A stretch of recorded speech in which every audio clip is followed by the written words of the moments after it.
Barbie spoiler review from Zach the bartender from Ohio. Hey, So spoiler review, I'm kind of a cliff note guy as opposed to like spoilers. I mean, cliff noting it is a spoil. So, in a nutshell, we find out with Barbie that her world is falling apart because she starts thinking about things like death and self-awareness. There's a bit of Adam and Eve to this story, even of that she didn't eat it, but like she got the knowledge of good and bad, right and wrong, evil and all that, and so became self-aware. They open up the movie with a 2001 Space Odyssey monkey scene with Helen Mirren as the narrator talking about girls have had dolls for all time, and then they go through a whole monkey moment where they're smashing dolls, and they even use the dun, dun, dun, and then we see Barbie, Margot Robbie's Barbie. They move into Barbie world to understand what that is, and every day is perfect. All the Barbies know each other.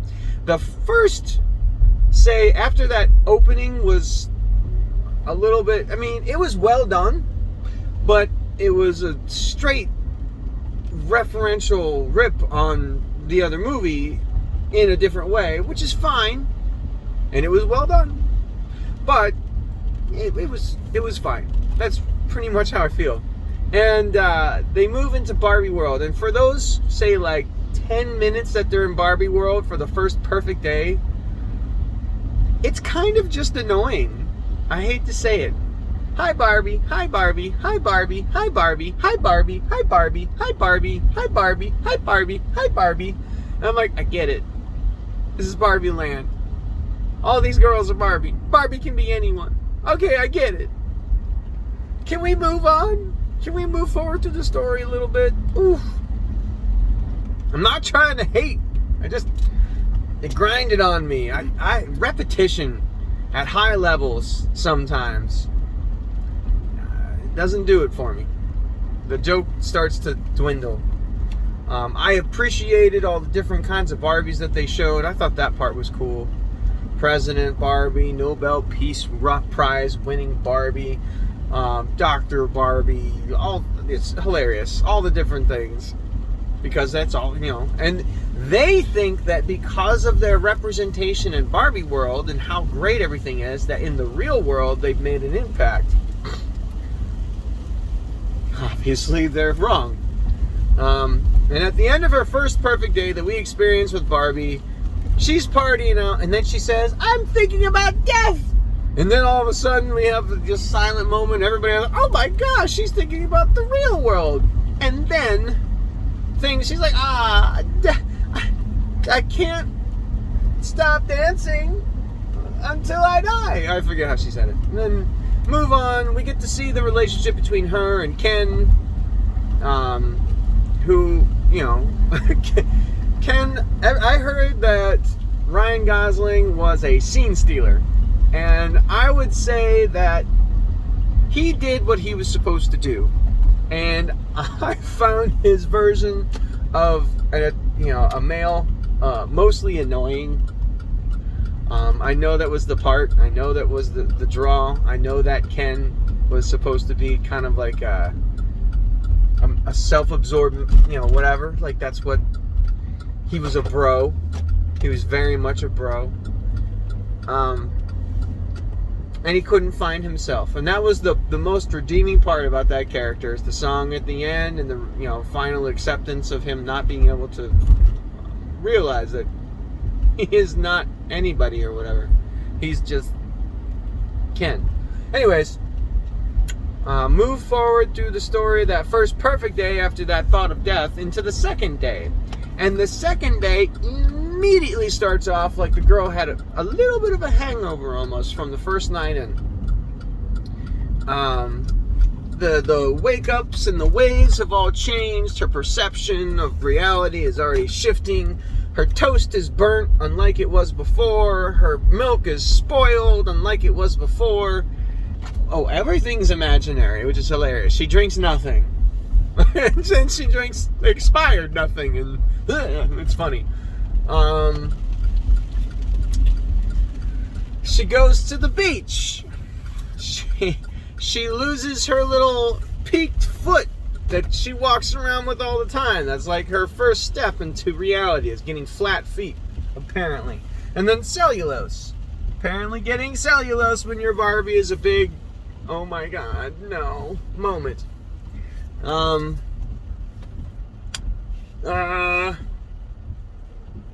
Move forward through day 2. She starts to explain to everybody that something's wrong and that she's thinking about death and all these things have happened to her. And then you wind up with their first introduction of Weird Barbie, which is played by Kate McKinnon. And Weird Barbie is probably one of, she's got some funny stuff all throughout. Every moment that she's just doing the split just because that's her character definition. She's just always doing the splits. Like, what? This is goofy. Sends her on her path out into the real world. So she goes on the journey. The path to and from Barbie World is kind of entertaining. They do it 4 times. Yeah, they do it 4 times in and out of Barbie World, where they go through each sequence with initially Barbie and Ken, that is, because Ken sneaks in the back whenever he goes. And then Ken on his way back, and then Barbie and her new friends on their way back, and then all the executives on their way back. Like, it almost reminds me of Once Upon a Time in Hollywood. When they were in between sequences and just driving up and down Hollywood Boulevard, I'm like, you guys couldn't, like, skip over some of this travel time a little bit? I thought, what the Barbie movie has, though, is that those travel time moments are redeemable. They're funny-ish. She gets to the real world. She and Ken stand out like sore thumbs. They change outfits. They get arrested because somebody slaps her ass. She punches them in the face. And then they get arrested again because they steal clothes and they don't know how to pay and they run away. All they do is get weird compliments and a sense of insecurity from her end, and then this like sense of entitlement, empowerment from his end, because in the real world, men rule kind of thing. She thinks that through her meditation process, when she gets to the real world, that she's there to see a specific little girl. As the story develops, we find out we're actually there to see the mother, which kind of made perfect sense. I don't know that I guessed that, per se. She seemed a little bit too important from the story right off the bat. Then the FBI and Mattel get involved, and Mattel knows that this kind of thing happens, where Barbies get out of the real world. It was odd. Will Ferrell's like the CEO of Mattel, and they send people out to go and retrieve Barbie. Barbie finds her little girl that she thinks is going to help her fix Barbie World since things were going wrong and all that stuff. And she gets told off, and then Mattel comes and picks her up. And as Mattel is leaving, the mother comes and picks up the little girl, and you find out, again, that connection of like, oh, it's her. This is the one that we're supposed to be following, not the little girl. Teenager, who refers to herself as a tween, by the way. Anyways, Barbie goes back to Mattel. They want to throw her in a box. She becomes aware of what's going on through that process, because it's super uncomfortable, a little bit creepy too. And does a Scooby-Doo runaway scene. There's a full-on Scooby-Doo runaway scene. Just goofy. Like, what would it look like if Scooby-Doo was running around with a gang and there was a masked guy behind them or whatever? It would look like that sequence in Barbie when all the CEO guys are just running after her all every which way, willy-nilly. It was weird. That was one of those moments where I'm like, this is silly. I don't know. I mean, the whole movie's silly. I don't know if there's any more silly. It has the right amount of the silly. I don't know. So then we move out, and then she gets picked up by the mother and her daughter, and then they agree to go back to Barbie Land and go and fix everything. Throughout the time that Ken was in the world, he was finding out that men ruled the real world. So he decided to abandon Barbie when she got picked up by Mattel and go back to Barbie World and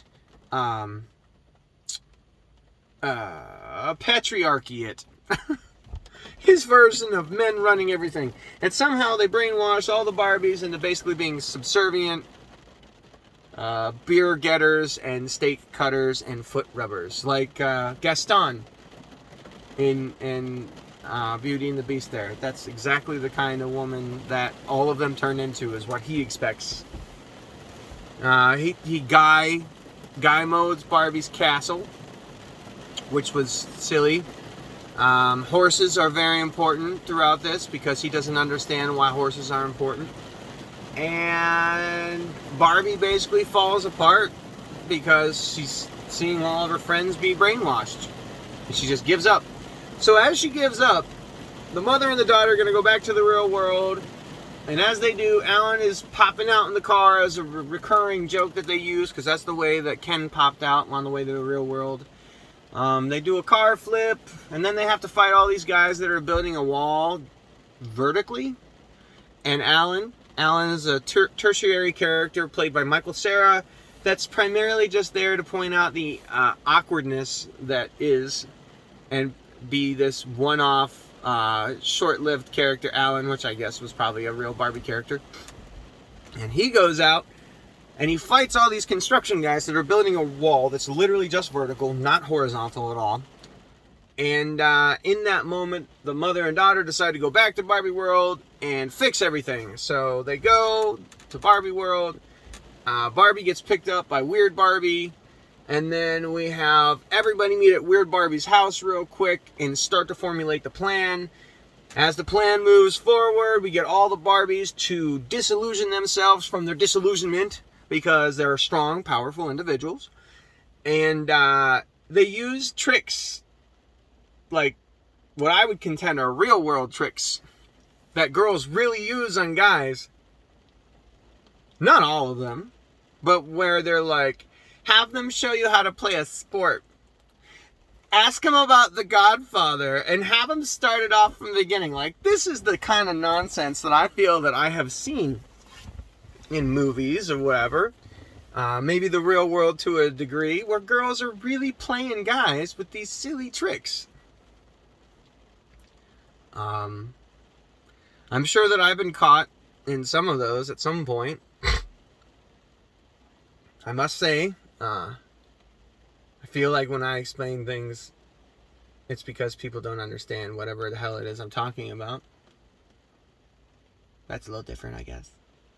But, they trick they get all the Barbies to go back into their regular mojo. And then they have all the Kens turn against each other by playing to their jealousy side. And there's a little Ken war. And then during the Ken War, we get the Ken song, which was actually, again, one of the best parts that Ken had in the entire movie. And the fun thing about that Ken War is that they wind up coming together with that 80s music video thing and realizing that they need to unite. The plan was set up because there was a constitution in this Barbie land that had been interrupted by the Kens to patriarchy everything. And as a result, they were going to vote on overturning all the Barbie rules. But with the Barbies distracting all the Kens into their little war, the Barbies were able to fix everything and make it all the way it's supposed to be, Barbie-wise. So, Barbies get all their way. Kens try to come back and get what they thought they had, rightfully, even though they didn't, because it's Barbie Land. And then the CEO and Mattel people show up because they were chasing them into the Barbie Land, one of the many sequences of coming from the real world to Barbie Land. And, yeah. There's a moment in there where the creator of Barbie shows up. I think one is really the creator at the bus stop early on in the movie. Barbie says to her, "You're beautiful," and she says, "I know." I don't know if that's really the creator of Barbie or maybe like the model, I forget which. But then the actress playing the creator of Barbie shows up at the end, who was introduced earlier. I accidentally skipped over it. She's got a Matrix-y thing like the Oracle. Felt very Oracle-like. And then at the very end, whenever Ruth shows up and takes Barbie off to be a real boy, like a Pinocchio situation, it feels like they're in the void of the Matrix. So all the Barbies decide that they want things to be the same but not. You know, with everybody intact, realizing what's going on. the real Barbie goes off and decides to become a real human, and everything winds up being hunky-dory. Ken has this existential crisis finally where he's like, oh, what am I? Ken is me. I am Ken. Not Barbie and Ken, which is his big argument. And then all the Kens join in, and they joke that the Kens will have as much power as women do in the court system, in the Supreme Court, in the real world. And we flash forward through a couple moments there, and we wind up in the real world where Barbie is having her big moment, and it looks like she's going in to get a job, because that's actually what I thought. She's like, oh, she's going in like to get a job placement thing. Nope, she's there for a gynecologist. Which is funny because she made a joke or a point earlier, like, I do not have a vagina under there. It's just it's a blob of nothing. I'm like, So then she actually, as a real person, had to go to the gynecologist. So that's literally from A to B. The movie was fine. I found it humorous, for sure. I could see, I guess, where some of the sad moments came in. The moment whenever the mother was having women have to be this but not that, little less this, little more this, little not that. That was a cool moment. I liked that speech quite a bit. That was the writer, director, Greta Gerwig, literally talking as a woman to women. You could feel that. And then she was doing all these woke moments, not woke, but like, get the Barbies out of their funk moments of like, hey, wake up, say this and this and this, and it wakes them up. You know, like, you don't have to do this or this. You have to do this. Those were interesting moments. The dialogue was fine all throughout. I didn't have any real problem with any of that. The script itself seemed straightforward. Again, point A to point B. The existential aspect of everything was a bit fascinating. My major complaints come down to, I've seen 2001 Space Odyssey. I've seen The Matrix. I don't remember Pee-wee's Playhouse, but I feel like I watched it. Maybe. I'm not a big 80s person, even though I was born in 85. I'm more of a 90s kid for sure. But I felt like a lot of 80s influence of like music videos and stuff like that. Even Ken's outfit throughout the bro move forward reminded me a lot of like hair metal kind of vibe. I don't know. Oh yeah, the Scooby-Doo moments, you know. There was a red pill, blue pill moment early on whenever McKinnon was describing whether or not she was going to go to the real world. It's like, here's the shoe of the past, where everything goes back to normal, and here's the shoe of the future, flat-footed sandal. And I'm just like, man, they are leaning into some of these, you know, prior movies pretty hard. Yeah, it's a fine movie. I think it's probably going to get a little bit of Oscar buzz. I don't know about recognition-wise. I would say maybe like costume design could probably get some work, or maybe the script, maybe director.